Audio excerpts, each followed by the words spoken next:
Hello friends, how are you all? Hope you all are doing well. Myself Arnab Priyadarsan, SSC at Indian Railways. Welcome you all to my channel Railway Talkies with Arnab. जो दोस्त पहली बार channel को visit कर रहे हैं, पहली बार देख रहे हैं, चैनल को लाइक शेयर सब्सक्राइब करना बिल्कुल मत भूलें आगे आने वाले सारे इन्फॉर्मेशन से अपडेटेड रहने के लिए। दोस्तों जो कि 2024 वाली वैकेंसी की रिक्रूटमेंट बहुत सारी टेक्नीशियंस आपकी जेई की फिर एनटीपीसी की भी एग्ज़ाम्स हो रहे हैं, बहुत सारे ऑनगोइंग हैं और 25 की भी बहुत सारी वैकेंसीज ऑलरेडी आ चुकी हैं और कुछ वैकेंसीज आनी बाकी हैं। जैसे कि जेई एनटीपीसी की वो एक्सपेक्टेड है कुछ दिनों में ही पब्लिश हो जाएंगी इनिशियल नोटिफिकेशन उनका। फ्रेंड्स जो कि एक नॉर्मल सा सवाल है लीव्स को लेके और ये बहुत ही हॉट टॉपिक है कि लीव्स कहाँ पे क्या रूल चलता है ओपन लाइन में, हेडक्वार्टर्स में एंड वर्कशॉप्स में। तो बहुत सारे मेरे जो फ्रेंड्स हैं, व्यूअर्स हैं, सब्सक्राइबर्स हैं, जेई की जो ऑनगोइंग रिक्रूटमेंट चल रही है उसको लेके भी, लीव्स को लेके बहुत सारे कमेंट्स आ रहे थे। तो मैंने सोचा एक मिला जुला सारा मैं तीनों ही open line HQ and workshops को लेके एक डिस्कशन कर दूं।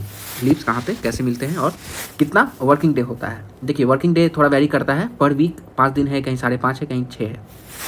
तो सारा चीज़ आज हम लोग यहाँ पे डिस्कस करेंगे फ्रेंड्स, वीडियो में लास्ट तक बने रहें सारी इन्फॉर्मेशन के लिए। तो चलिए स्टार्ट करते हैं।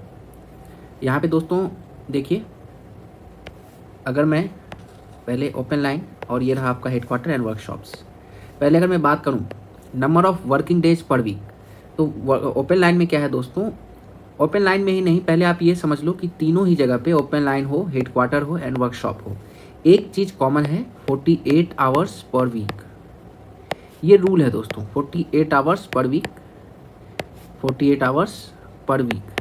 ये एक जनरल सा रूल है, ये चेंज हो जाता है, वो कैटेगरीज ऑफ स्टाफ पे डिपेंड करते हैं। जैसे कि SM है तो वो एक्स्ट्रा, मतलब कि जिनका कि बहुत ज़्यादा हेक्टिक वर्क है, मतलब इंटरमिटेंट नहीं है, मतलब रेगुलर कंटिन्यूस टाइप का जॉब है जिनका, जैसे कि SM है उनको रेगुलर मतलब कंटिन्यूस बोर्ड पे पैनल पे नाम देखते रहना है, गार्ड का है, तो इन सब का जॉब का आवर्स जो है वो अकॉर्डिंगली बोर्ड के ऑर्डर के द्वारा हल्का कम कर दिया जाता है। ठीक है, कहीं 6 घंटा भी होता है किसी का कंटिन्यूस जॉब वाले का।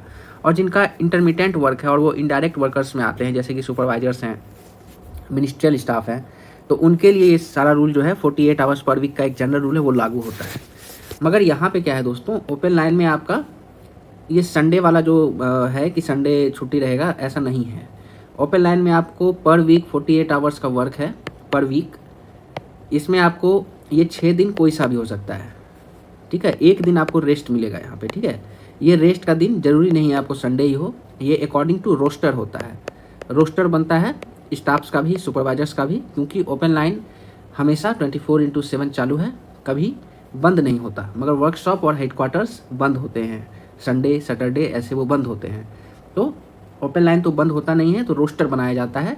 आपका किसी दिन मंगलवार को छुट्टी है तो हो सकता है आपके कलीग का सोमवार छुट्टी हो या किसी का संडे छुट्टी हो, तो सप्ताह में एक दिन छुट्टी मिलेगी, कब मिलेगी ये कंफर्म नहीं रहता है। ये रोस्टर 15 दिन का बन जाता है, उस समय आपको पता चलता है। ठीक है, हेडक्वार्टर में आपको दोस्तों 5 डेज पर वीक का रूल चलता है, 5 डेज पर वीक।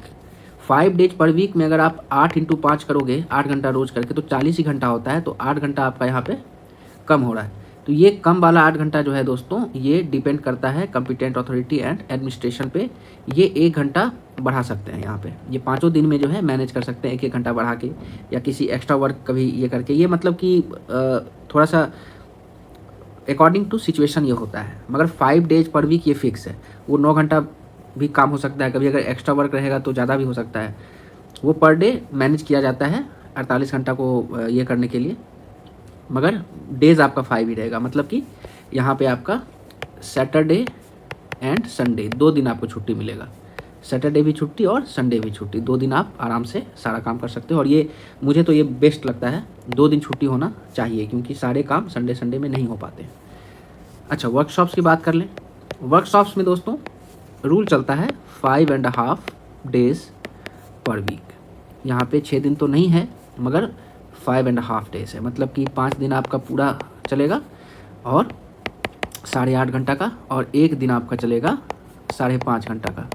ठीक है, तो यहाँ पे आप अगर जोड़ोगे तो 8.5 घंटा इंटू 5 करोगे तो आपको 42.5 घंटा मिलता है, प्लस 5.5 घंटा करोगे तो 48 घंटा आपका पूरा हो जाता है एक वीक में। तो ऐसे आपको वर्कशॉप्स में ये 5.5 घंटा इंक्लूडिंग ब्रेक है, आधे घंटे का लंच ब्रेक लेके। अगर एक्सक्लूडिंग ब्रेक देखोगे तो 5 घंटा प्लस 8 घंटा, ठीक है। अच्छा, यहाँ पे हेडक्वार्टर में क्या होता है दोस्तों कि लंच ब्रेक को एक्सक्लूड कर देते हैं, ये मतलब लंच ब्रेक को नहीं कंसीडर किया जाता है हेडक्वार्टर में, तो इसीलिए आधा घंटा पर डे कम कर दिया जाता है, तो 4 घंटा कम हो जाता है। तो ये आधा घंटा भी इनका अगर बढ़ जाएगा, 8.5 घंटा ये करके चलेंगे तो इनका ये 5 दिन में कंप्लीट हो जाता है। तो थोड़ा अलग अलग रूल है, ये डिपेंड करता है कहाँ पे जो कॉम्पिटेंट अथॉरिटी है कैसे मैनेज कर रहे हैं, टोटली डिपेंड्स अपॉन देम। अच्छा, ये तो हो गई सबसे इम्पोर्टेंट बात कि आपको वीक में कितना काम करना पड़ रहा है, ठीक है। चलिए अब देखते हैं कि आपको लीव्स कितने मिलेंगे। लीव्स देखिए, पहले बात करते हैं सीएल की। सीएल है आपका casual leave. Casual leave open line में दोस्तों कैजुअल लीव आपको 10 मिलता है, 10 डेज पर ईयर। और ये कब आपको क्रेडिट हो जाएगा आपके HRMS में? अब तो ऑनलाइन हो गया है, पहले मैनुअली होता था रजिस्टर में, अब HRMS में डायरेक्ट क्रेडिट हो जाता है। तो ये कब होता है दोस्तों? 1 जनवरी एवरी ईयर, 1 जनवरी एवरी ईयर। वहीं अगर मैं वर्कशॉप्स की बात कर, हेडक्वार्टर की बात करूं और वर्कशॉप्स की बात करूं तो 8 डेज आपको मिलेगा सीएल, ठीक है। यहाँ भी आपको 8 डेज मिलेगा। अच्छा, अब आप सोच रहे होंगे 2 दिन कम क्यों मिल रहा है, तो देखिए मैं आगे डिस्कस कर देता हूँ। एक और लीव होता है RH, इसको कहते हैं restricted holiday. Restricted holiday, restricted holiday क्या है दोस्तों? कुछ पर्व ऐसे हैं, मतलब कि मान लीजिए पर्व जो नेशनल हॉलीडे डिक्लेयर है वो तो सबको छुट्टी मिलता ही है, मगर कुछ फेस्टिवल्स ऐसे होते हैं दोस्तों जो कि मान लीजिए बंगाल में मनाए जाते हैं, बिहार में नहीं मनाए जाते हैं।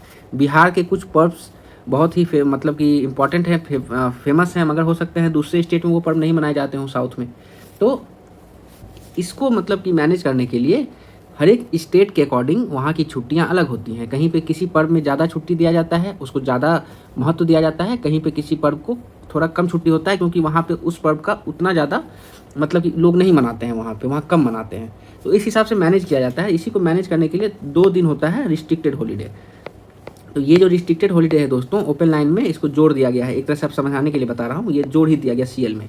आपको 10 दिन दे दिया गया एक साथ, आप अपने मन से ले लो जब लेना है।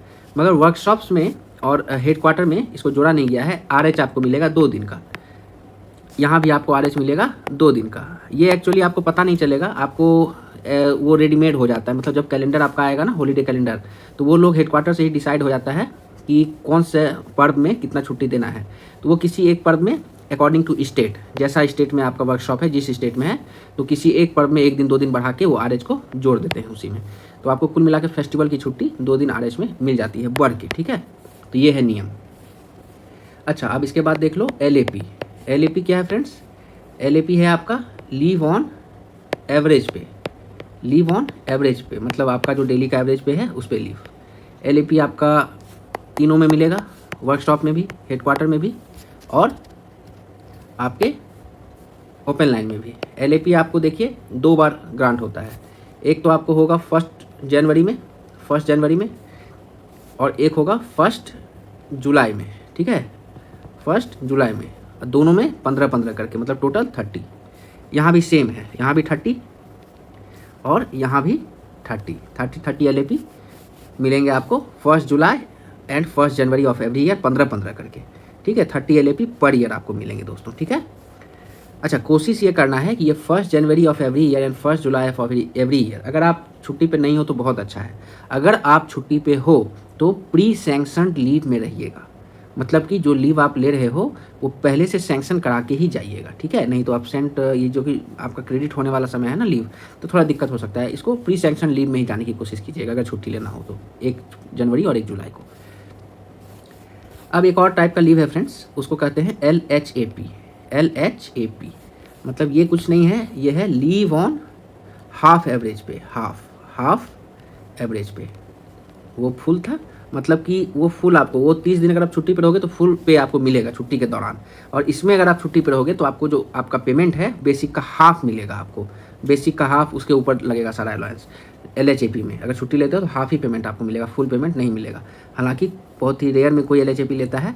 LHAP का यूज कहाँ पे होता है? तो LHAP का यूज होता है दोस्तों कम्यूटेड लीव करके। एक मेडिकल जब आप लोगे ना तो कम्यूटेड लीव लगाया जाएगा, वहाँ पे 2 LHAP को मिला के 1 कम्यूटेड लीव आपको मिलेगा, ठीक है। उसमें पेमेंट नहीं कटेगा आपका। अच्छा, LHAP कितना मिलता है फ्रेंड्स?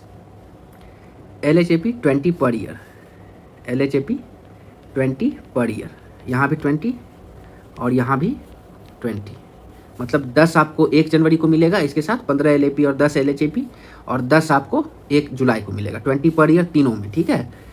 एक रूल और है, इसको समझ लीजिए कि CL जो है दोस्तों वो ईयरली लैप्स होता है। अगर 31 दिसंबर के पहले यूज नहीं किए तो वो लैप्स हो जाएगा, अगले साल कैरी नहीं होगा।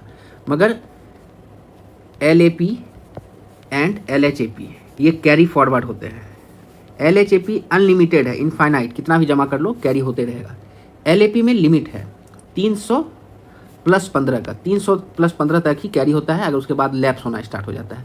300 तक जमा कर लीजिए, फिर 15 आपका एक्स्ट्रा और जाएगा, उसके बाद नहीं जाएगा, ये अकाउंट फिर मतलब आपका लैप्स होते रहेगा। तो आपको 300 जब हो जाए तो उसके बाद लेते रहिए LAP, मतलब कि जरूरत पड़े तो लीजिए, नहीं है तो फिर देखिए। LAP का ये सिस्टम है, 300 + 15 तक ही होगा, नहीं तो लैप्स होगा। इसका एक और बेनिफिट है दोस्तों, मैं वो भी आपके साथ डिस्कस कर देता हूँ। मान लीजिए आपको ज़रूरत नहीं है LAP की और आपका LAP जो है 315 से ऊपर जा रहा है, तो आप LAP को इन कैश कर सकते हो, इन कैश कर सकते हो। मतलब LAP का जो है, जैसे मान लीजिए 15 LAP आपके पास हैं, तो 15 इंटू डेली का जो आपका एवरेज पे है, बेसिक प्लस सब अलाउंस, उसको आप जोड़ दीजिए एवरेज पे को।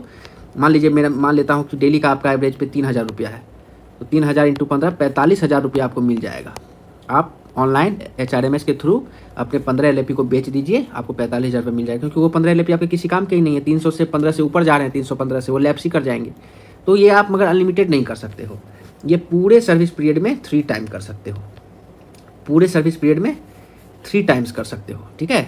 और एक चीज़ और है दोस्तों कि कितना कर सकते हो इन कैश, इसका भी एक लिमिट है, शायद वो मुझे अच्छे से याद नहीं आ रहा है। एक लीव इनकैशमेंट पे मैं अलग से वीडियो लाऊंगा दोस्तों, उसमें मैं प्रोसेस बता दूंगा कि HRMS में आप लॉगिन करके कैसे लीव को इनकैश करोगे। कोई मतलब मैनुअल करने का ज़रूरत नहीं है, ऑनलाइन ही सारा चीज़ हो जाएगा, आपके पेमेंट में आपका पैसा आ जाएगा, ठीक है।